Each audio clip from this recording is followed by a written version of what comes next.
வாக்கு பத்தாதுன்னு உனக்கு 5 கோடி 10 கோடி பிச்சைக்கு டார்கெட் வச்சு இவர்களை பணியாளர்களுடைய கௌரவத்தை அளவிப்பது பத்தாதுன்னு இப்ப காலி எச்சில் மதுபாட்டிகளையும் சேகரிக்கிற பணியை தமிழக அரசு கொடுத்திருப்பதை எல்லாம் மிக அன்மையாக கண்டிக்கிறது.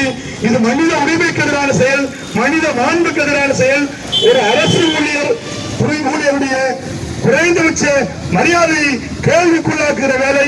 எனவே உரிமையோடு சொல்கிறோம், தமிழக முதல்வர் அண்ணன் தளபதி ஸ்டாலின் அவர்கள் பார்வைக்கு இது செல்ல வேண்டும். இங்க இருக்கிற காவல்துறை, புலனாய்வுத்துறை, செய்தி ஊடகங்கள் இதை தமிழ்நாடு அரசாங்கத்தினுடைய கவனத்துக்கு கொண்டு செல்ல வேண்டும்.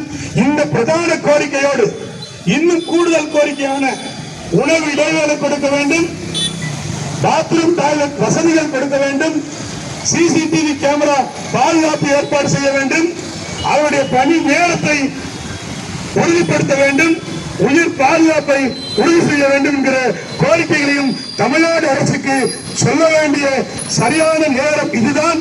இந்த நேரத்தில் அனைத்து தொழிற்சங்கங்களும் தொடர் போராட்டங்களை முன்னெடுக்க வேண்டும் என்று எல்எல்எஃப் சார்பில் உங்கள் சிறந்தாண்டு கேட்டுக்கொண்டு இந்த போராட்டம் நிறைவேறும் வரை, கோரிக்கைகள் வெல்லும் வரை இந்த போராட்டம் ஒரு நாளும் ஓயாது என்று சொல்லி நிறைவு செய்கிறேன். நன்றி.